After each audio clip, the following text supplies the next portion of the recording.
नक्कली भुटानी शरणार्थी प्रकरणमा पक्राउ परेका 16 जनालाई थप 2 दिन हिरासतमा राख्न काठमाडौँ अदालतले अनुमति दिएको छ। उक्त प्रकरणमा पक्राउ परेका बालकृष्ण खाड, टोप बहादुर राईमाझी लगायतलाई थुनामा राख्ने म्याद सकिएपछि प्रहरीले उनीहरूलाई सरकारी वकिलको कार्यालय र त्यसपछि काठमाडौँ जिल्ला अदालत लगेको थियो। सो क्रममा अदालतले थप 2 दिन हिरासतमा राख्न अनुमति दिएको हो। यसअघि सोमबार प्रहरीले शरणार्थी प्रकरणमा भएको अनुसन्धानको प्रतिवेदन जिल्ला सरकारी वकिल कार्यालयमा बुझाएको थियो। जिल्ला सरकारी वकिल कार्यालयले बुधबार अदालतमा मुद्दा दर्ता गर्ने तयारी गरेको छ। शरणार्थी प्रकरणमा प्रहरीले बुझाएको अनुसन्धान प्रतिवेदनमा 32 जना विरुद्ध मुद्दा चलाउन सिफारिस गरिएको छ भने उनीहरूबाट 27 करोड बिगो सहित जरिवाना गर्नुपर्ने उल्लेख गरिएको छ। उक्त प्रकरणमा प्रहरीले पूर्व गृहमन्त्री खाड, राईमाझी, सरकारका सचिव टेकनारायण पाण्डे लगायत 16 जनालाई पक्राउ गरी अनुसन्धान गरिरहेको छ।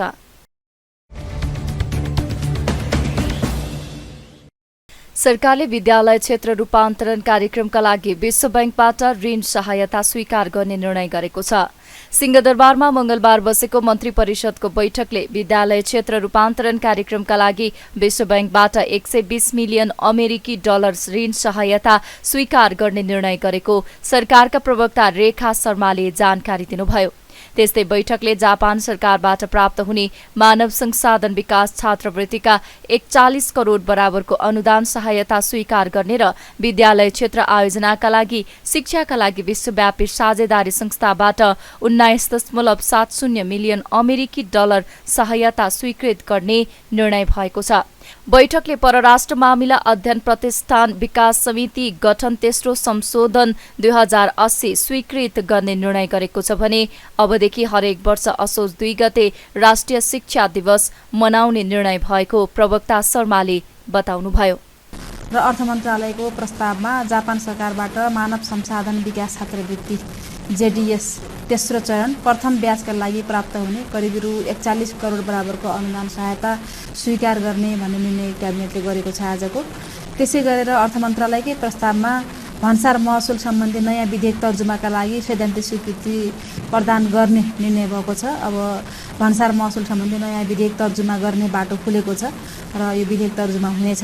र त्यसै गरेर अर्को पनि अर्थ मन्त्रालयकै प्रस्ताव छ। विद्यालय क्षेत्र रूपान्तरण कार्यक्रमका लागि विश्व बैंकबाट प्राप्त हुने 120 मिलियन अमेरिकन डलर बराबरको सौलभ्यपूर्ण ऋण सहायता स्वीकार गर्ने भन्ने निर्णय भएको छ। र परराष्ट्र मन्त्रालयको प्रस्तावमा परराष्ट्र मामिला अध्ययन प्रतिष्ठान विकास समिति गठन तेस्रो संशोधन आदेश 2080 स्वीकृत गर्ने भन्ने छ। त्यहाँ केही अब जटिलताहरू रहेछन्। त्यो प्रतिष्ठान विकास समिति गठन सम्बन्धी जुन आदेश थियो त्यो आदेशमा संशोधन गर्ने कुरालाई स्वीकृत गरिएको छ।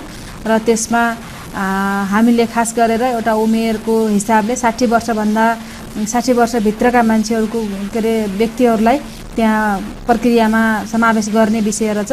त्यसो हुँदा 2-3 पटकसम्म पनि कुनै पनि व्यक्तिले निवेदन नआएको आवेदन नगरेको कारणले गर्दाखेरि यसलाई हामीले बढाएर 65 वर्ष बनाएका छौँ। र त्यसै गरेर अब यो हाम्रो यो शिक्षा विज्ञान तथा प्रविधि मन्त्रालयको प्रस्तावमा यो प्रत्येक वर्ष मनाउने गरेर असोज 2 गतेलाई राष्ट्रिय शिक्षा दिवस मनाउने दिन तोक्ने भन्ने हामीले निर्णय गरेका छौँ। त्यस्तै बैठकले भन्सार महसुल सम्बन्धी नयाँ विधेयकका लागि सैद्धान्तिक स्वीकृति प्रदान गरिएको उहाँले जानकारी दिनुभयो। प्रधानमन्त्री पुष्पकमल दाहाल प्रचण्डले मुलुकको अर्थतन्त्रका बारेमा अनावश्यक भ्रम नछर्न आग्रह गर्नुभएको छ। राष्ट्रिय सभाको मंगलबारको बैठकमा सरकारको नीति तथा कार्यक्रममाथि छलफलमा उठेका प्रश्नको जवाफ दिँदै प्रधानमन्त्री प्रचण्डले मुलुकको अर्थतन्त्र श्रीलङ्का जस्तो हुने कुरा साँचो नभएको भन्दै अर्थतन्त्रका बारेमा आतंकित पार्ने झुटो कुरा कसैले गर्न नहुने बताउनु भएको हो। उहाँले अर्थतन्त्रका सूचकहरू सकारात्मक दिशातर्फ अघि बढ्ने संकेत प्राप्त भएकाले सरकारको कार्यक्रम र बजेट अर्थतन्त्रलाई लयमा ल्याउनेमा केन्द्रित गरिने बताउनुभयो। उहाँले अहिलेको नीति तथा कार्यक्रम राष्ट्रिय सहमतिको भएको भन्दै यसको विरोध गर्नुपर्ने कुनै कारण नभएको धारणा राख्नुभयो। प्रधानमन्त्री प्रचण्डले राष्ट्रिय हितको रक्षा गर्दै समृद्ध सबल र न्यायपूर्ण नेपाल निर्माण गर्ने सर्वोपरि लक्ष्य हासिल गर्ने दृढ संकल्पका साथ नीति तथा कार्यक्रम प्रस्तुत गरिएको बताउनुभयो। आयात व्यवस्थापन र निर्यात प्रवर्धन विकास निर्माण कार्यको निर्धारित लागत र समयमा सम्पादन, शासकीय सुधार तथा भ्रष्टाचार नियन्त्रण एवं सामाजिक न्याय र शान्ति सुरक्षा कायम गर्ने विषयलाई विशेष जोड दिएर नीति तथा कार्यक्रम तयार पारिएको उहाँले बताउनुभयो। त्यस्तै उहाँले आफ्नो निकट भविष्यमा हुने भारत भ्रमणका क्रममा समकक्षीसँग भेट हुने र राष्ट्रिय हितका साथै नेपाल भारत सम्बन्धका समस्याका बारेमा पनि प्रष्ट ढंगले कुरा गर्ने बताउनुभयो। भ्रमणका क्रममा मल कारखाना स्थापना गर्ने विषयमा पनि कुराकानी हुने उहाँको भनाइ छ। विगतदेखि यस्तो हुँदै आएको छ। बजेट पनि प्रधानमन्त्रीले होइन, अर्थमन्त्रीले होइन, अर्थ सचिवले पनि होइन, सहसचिवले अनि त्यसपछि गएर शाखा अधिकृतले, त्यसपछि लास्टमा कम्प्युटरमा बस्ने मान्छेले बनाउँछन् भन्ने चाहिँ बाहिर हल्ला पनि छ। यो स्थितिको यो पटक त्यो कतै त्यो चाहिँ आउन नपाओस्। सरकारको नेतृत्वमा जन आधारित जनतालाई सम्बोधन गर्ने गरी तालमेल गरेर जानुपर्छ भन्ने कुरा हामी छलफल गरिरहेको जानकारी म यहाँहरूलाई दिलाउन चाहन्छु। अर्थतन्त्रलाई सुदृढ गर्ने सन्दर्भमा हामीले बडो प्रष्टसँग भनेका छौँ। अर्थतन्त्र दबावमा छ, अप्ठ्यारोमा छ। तर के कुरा साँचो होइन भने श्रीलङ्कातिर हुँदैछ भन्ने कुरा चाहिँ साँचो होइन। त्यो अनावश्यक आतंक सिर्जना गर्ने झुटो कुरा हामी कसैले पनि गर्न हुँदैन। सङ्कटमा त छ, तर श्रीलङ्काको स्थितितिर जाँदै छैन। हाम्रा सूचकहरूले त्यस्तो देखाउँदैनन्। त्यसकारण अहिले हामीले यसलाई सुदृढ गर्न एकातिर त हामीले राजस्व वृद्धि गर्नै पर्छ। राजस्व वृद्धि गर्नको लागि हामीले भन्सार नीतिलाई अझ दह्रो बनाउनु पर्छ। चोरी पैठारीलाई रोक्नको लागि अझ कठोर कदम चाल्नुपर्ने हुन्छ। हामीले करको दायरा बढाउनु पर्ने हुन्छ। राजस्व छली गर्ने प्रवृत्तिलाई दुरुत्साहित गर्नुपर्ने हुन्छ। भ्रष्टाचारलाई दृढताको साथ नियन्त्रण गर्नुपर्ने हुन्छ। र मैले अहिले भर्खरै भने जस्तो ग्रामीण क्षेत्रबाट र स्थानीय तहबाट नै आर्थिक विकास र क्रियाकलापलाई गति दिने चाहिँ सुरु गर्नुपर्छ। त्यसो भयो भने अर्थतन्त्रलाई बिस्तारै हामी लयमा ल्याउन सकिन्छ भन्ने विश्वासको साथ नै हामीले यो नीति कार्यक्रम र अब आउने बजेटलाई पनि त्यही दिशातिर लाँदैछौँ। पक्कै पनि प्रधानमन्त्री लेभलमा कुराकानी हुन्छ र हामीले नेपालको राष्ट्रिय हितसँग सम्बन्धित विषयलाई बडो प्रष्टसँग र नेपाल भारत सम्बन्धमा रहेका समस्या समाधानको निम्ति पनि बडो प्रष्टसँग कुरा गर्नेछौँ भन्ने मेरो विश्वास छ। नीति कार्यक्रम हामी सबैको राष्ट्रिय सहमतिको नीति कार्यक्रम बन्न गएको छ। सम्मान्य सभाध्यक्ष महोदय, यो एउटा मौलिक विशेषता दुर्लभ भेटिन्छ। सधैँ यस्तो हुँदैन। हामी अहिले सत्ता पक्ष र प्रतिपक्षमा त छौँ, तर एउटा यस्तो विशिष्ट चरित्र सहित यस्तो पृष्ठभूमि सहित छौँ हामी कि हामीले साझा नीति कार्यक्रम सामूहिक रूपले निर्माण गर्यौं र त्यसैको जगमा यो साझा यो सरकारको नीति तथा कार्यक्रम बनेको हुनाले एक्सट्रिममा गएर यसको विरोध गर्ने पनि सैद्धान्तिक धरातल र नैतिक धरातल म चाहिँ देख्दिनँ। राष्ट्रिय गौरवका र रूपान्तरणकारी आयोजनाको कार्यान्वयनलाई प्राथमिकता दिने कुरा उल्लेख छ। वन क्षेत्रको दिगो व्यवस्थापन गर्दै देशलाई काठमा आत्मनिर्भर बनाउने कुरालाई महत्त्वका साथ उल्लेख गरिएको छ। नीतिमा जल, जङ्गल, जमिन तीनवटैको उचित व्यवस्थापन र सदुपयोग गर्ने कुरालाई जोड दिएको छ। कृषि र वनको संयुक्त कार्यक्रम कार्यान्वयन गर्ने कुरालाई नीतिले राम्रोसँग समेटेको छ। बाँझो जग्गाको उपयोग गर्ने र नदी उका क्षेत्रमा कृषि उत्पादन प्रवर्धन गर्ने कार्यक्रमलाई नीतिमा विशेष रूपले समेटिएको छ। आफ्नो प्रस्तुतिको सुरुमा भने दुईटा कुरा, एउटा नीति योजना र कार्यक्रमको विशिष्टता। यो यहाँ सत्ता पक्ष प्रतिपक्ष कोही पनि छैन, राष्ट्रिय सहमतिको दस्तावेज हो यो। हामी सबैले छातीमा हात राखेर एकचोटि म प्रधानमन्त्री हुने बेलादेखि यहाँसम्म आउँदाको यसो विचार गर्नुभयो भने बडो मौलिक चित्र आउँछ। त्यो र नेतृत्वको निरन्तरता, दुवै गठबन्धनमा एउटै नेतृत्व छ, यो पनि ध्यान दियोस्। बैठकले आर्थिक वर्ष 2080-81 का लागि नेपाल सरकारको वार्षिक नीति तथा कार्यक्रम बहुमतले पारित गरेको छ। राष्ट्रिय सभाको अर्को बैठक जेठ 14 गते आइतबार बोलाइएको छ।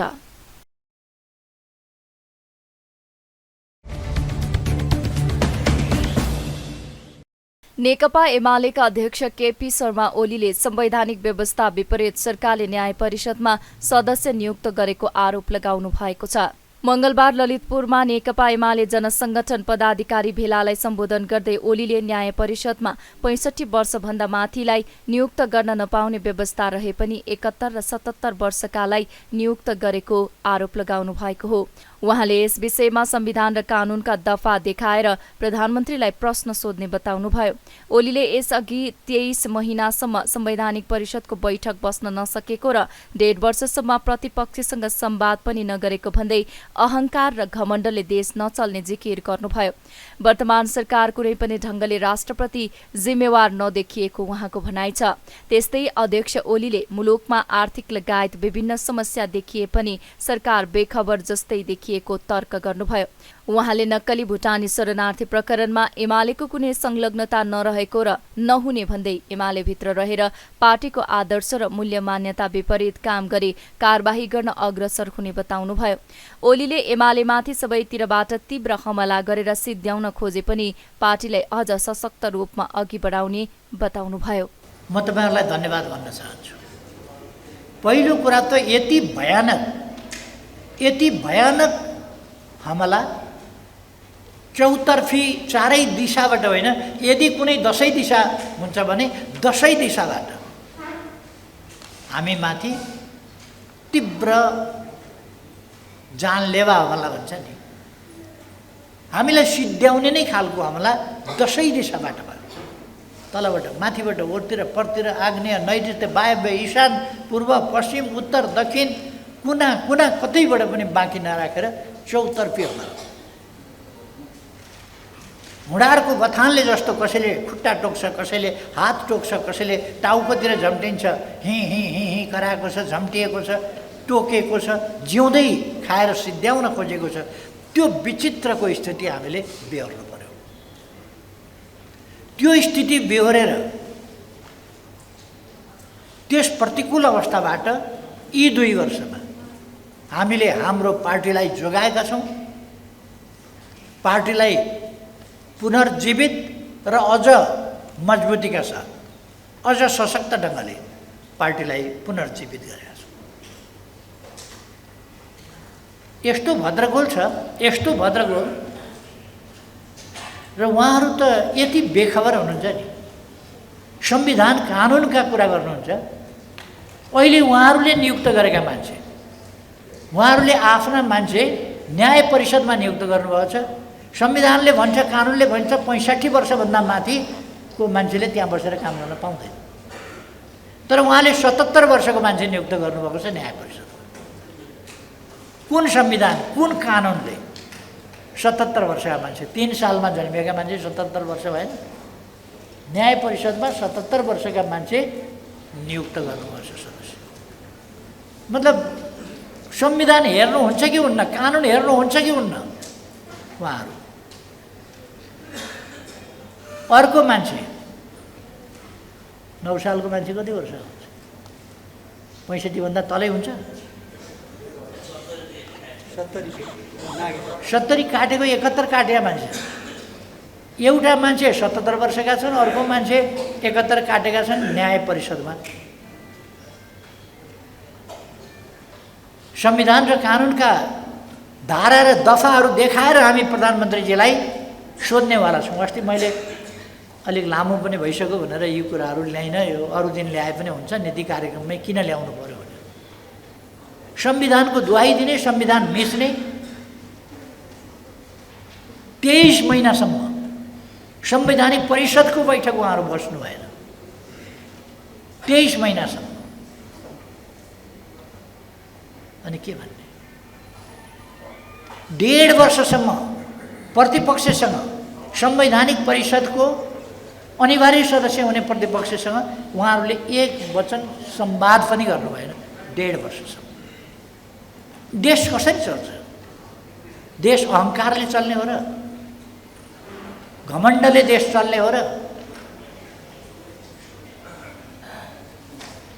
अनि उहाँहरूलाई के परेको छ भने केही कुरा भएपछि, यो के कुरा भएपछि भने हो त्यो नभनौँ अहिले, केही कुरा भएपछि जे भए पनि हुन्छ, जे गरे पनि चल्छ भन्ने उहाँहरूलाई परेको छ। तर त्यस्तो होइन।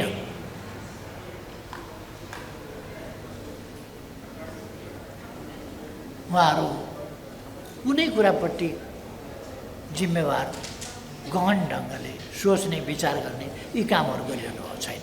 भुटानी शरणार्थी नक्कली शरणार्थी बनाउने, नक्कली भुटानी शरणार्थीका नाउँमा मानिस विदेश पठाउने कुरामा एकमुष्टमा भन्न चाहन्छु, नेकपा एमाले त्यसमा संलग्न थिएन, छैन, हुने छैन।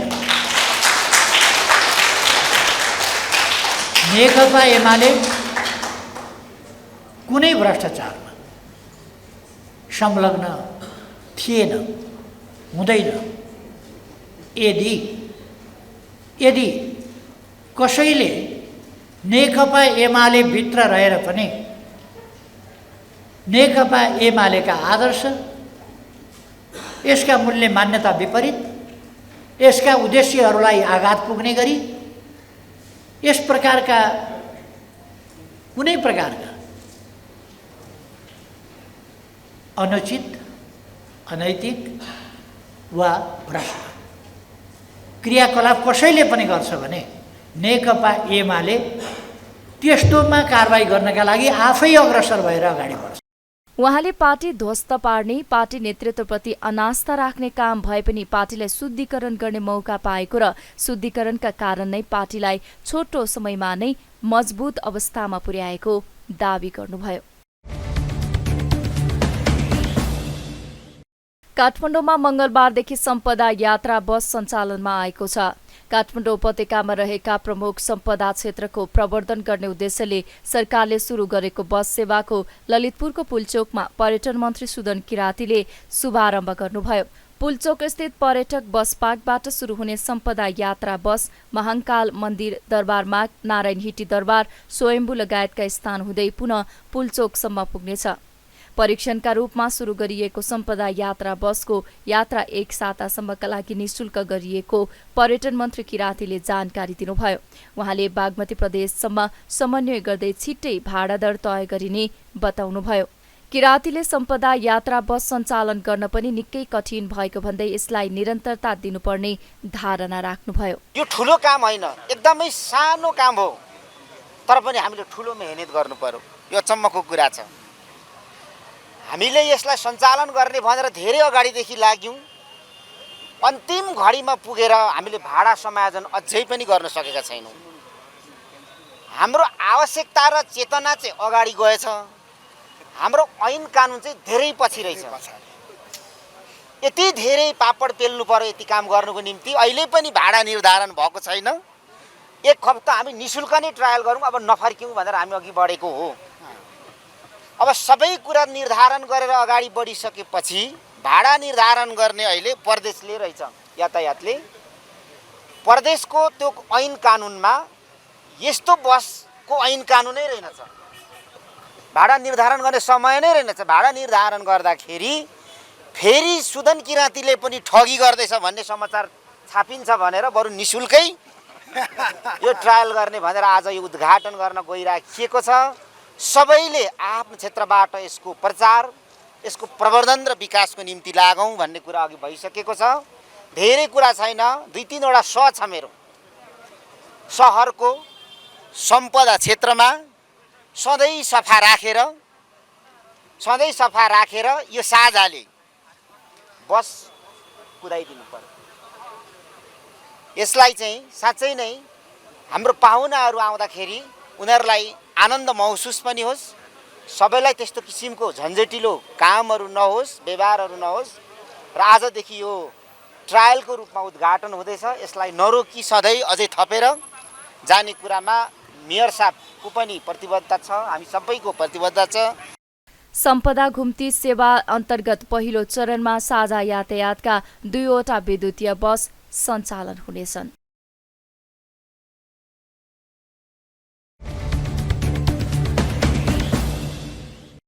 प्रधानमन्त्री पुष्पकमल दाहाल प्रचण्डले वन ऐन र नियमावलीमा विभिन्न समयमा भएको संशोधन र परिमार्जनले देखिएका केही नीतिगत जटिलता र अनियलतालाई समाधान गरिने बताउनु भएको छ। मंगलबार काठमाडौँमा सामुदायिक वन उपभोक्ता महासंघको 7औं राष्ट्रिय महाधिवेशन उद्घाटन गर्दै प्रधानमन्त्री प्रचण्डले सामुदायिक वन उपभोक्ता समूहले औल्याएका वन ऐन र नियमावलीमा देखिएका समस्यामा आफू जानकार रहेको भन्दै यसको समाधानका लागि पहल भइरहेको बताउनु भएको हो। वन क्षेत्रको दिगो व्यवस्थापन गर्न सकेमा वार्षिक 13 लाख जनसङ्ख्याले प्रत्यक्ष रोजगार पाउन सक्ने र विभिन्न मुलुकबाट भइरहेको काठको आयातलाई प्रतिस्थापन गरी देशलाई काठ निर्यातको दिशामा अगाडि बढाउन सकिने देखिएको उहाँले बताउनुभयो। सामुदायिक वनको दिगो व्यवस्थापन गर्न सक्दा स्थानीय समुदायलाई थप लाभहरू हुनुका साथै राष्ट्रले पनि आशातीत राजस्व प्राप्त गर्न सक्ने प्रधानमन्त्रीको भनाइ छ। प्रधानमन्त्री प्रचण्डले सामुदायिक वनबाट उत्पादित वन पैदावार बिक्री गर्दा लाग्ने करको विषयमा पनि उपभोक्ता समूहको गुनासो रहेको भन्दै यसमा पनि आफ्नो पहलमा केही सुधार भएको जानकारी दिनुभयो। सरकारले हालै संसदमा पेश गरेको नीति तथा कार्यक्रममा सामुदायिक वनसँग सम्बन्धित विषयलाई उच्च प्राथमिकतामा राखिएको र तीनै तहका सरकारको समन्वयमा समुदायको सहभागिता सहित वनको संरक्षण, व्यवस्थापन र सम्वर्धन गरिने नीति प्रस्तावित गरिएको उहाँले बताउनुभयो। वन ऐन र नियमावलीमा विभिन्न समयमा भएको संशोधन र परिमार्जनले केही नीतिगत जटिलता र अन्यल ल्याएको भन्ने सामुदायिक वन उपभोक्ताहरूको गुनासोप्रति र अहिले भर्खरै अध्यक्षको हैसियतले भारतीजीले राखेको कुराप्रति मेरो गम्भीर ध्यान आकर्षण भएको छ र म यसमा जानकार छु भनेर म प्रश्न राख्न चाहन्छु। यसको समाधानका लागि पहल भइरहेको म यहाँहरूलाई जानकारी गराउन चाहन्छु। केही वर्ष पहिले मात्रै वन मन्त्रीमा हाम्रै पार्टीको तर्फबाट शक्ति बहादुर बस्नेत हुँदा राष्ट्रिय निकुञ्ज ऐन जो 2029 को छ, जसको ध्यान त्यो ऐनको ध्यान मानिसहरूमा होइन, सजीव मान्छेमा होइन, जनताको लागि होइन, पशुहरूको संरक्षणको लागि प्राथमिकता दिएर बनाइएको छ। जबसम्म त्यो ऐन संशोधन हुँदैन तबसम्म वास्तवमा वन क्षेत्र र त्यसको वरिपरि रहने जनताको हित हुन सक्दैन भएर संशोधनको प्रक्रिया सुरु गरिएको थियो। त्यसलाई अहिलेसम्म निष्कर्षमा पुगेको छैन।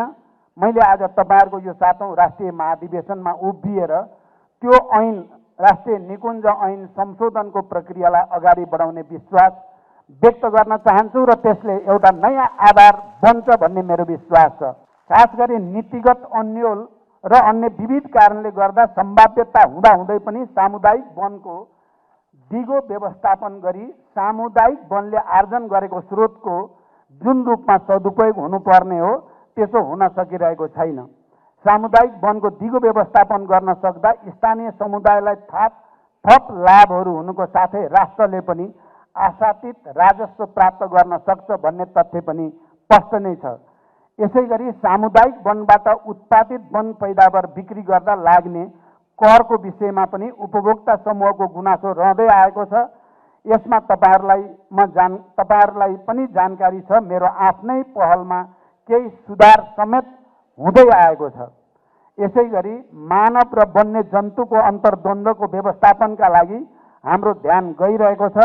संघीयता कार्यान्वयन गर्न वन क्षेत्रको पुनर्संरचना गरी स्थानीय, प्रादेशिक र संघीय सरकारको अधिकार र भूमिकाको स्पष्ट व्याख्या गर्ने गरी नीतिगत र कानुनी व्यवस्था गर्नेतिर पनि मेरो नेतृत्वको सरकार अगाडि बढ्ने विश्वास दिलाउन चाहन्छु र यो कर सम्बन्धी तपाईहरुको गुनासो एकद्वार प्रणाली भइदियो भने त्यसले धेरै मद्दत हुन्छ। स्थानीय सरकार, प्रादेशिक सरकार, संघीय सरकारले तीनतिरबाट झम्टे जस्तो भयो हामीलाई भन्नुभएको छ। मेरो ध्यान गएको छ र यसलाई एकद्वार प्रणालीमा लैजानेतिर पहल हुने विश्वास पनि म दिलाउन चाहन्छु। सामुदायिक वनले जलवायु परिवर्तनको अनुकूलन र न्यूनीकरणमा उल्लेखनीय योगदान पुर्याएको छ। हाम्रो योगदान बापत थप लाभ पाउन बाँकी नै छ। यसमा पनि सरकारले सकारात्मक पहल गर्ने विश्वास दिलाउन चाहन्छु। वन क्षेत्रमा केही नीतिगत, कानुनी र संरचनागत सुधार ल्याउन सकेमा सामुदायिक वनबाट प्राप्त हुने सम्भाव्य लाभको सदुपयोग गरी समुदायको आय आर्जन र रोजगारी वृद्धि गर्न सकिन्छ। यसबाट राष्ट्रको आम्दानी समेत बढ्न जान्छ।